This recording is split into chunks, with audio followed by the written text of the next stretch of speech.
Welcome to the video tutorial of GreenCloud VPS. Today, we will show you how to extend the hard drive after upgrading a KVM VPS.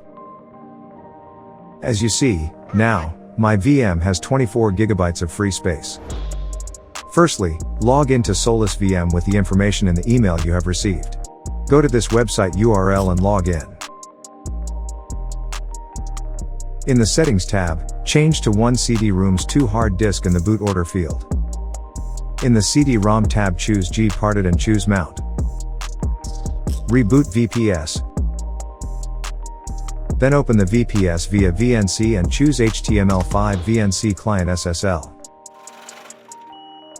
Now select the keyboard and the language that you are using. Choose the G-parted mode, type 0. You are now on the G-parted graphic interface.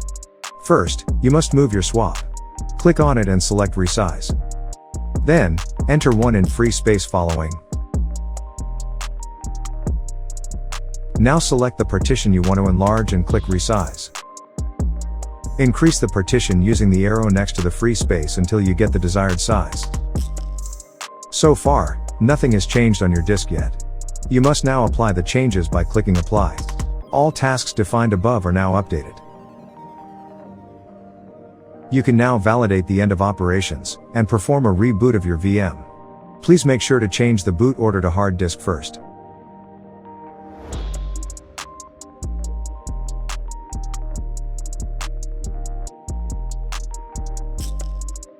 Your VM will reboot. Your OS will use all the new space that you have allocated.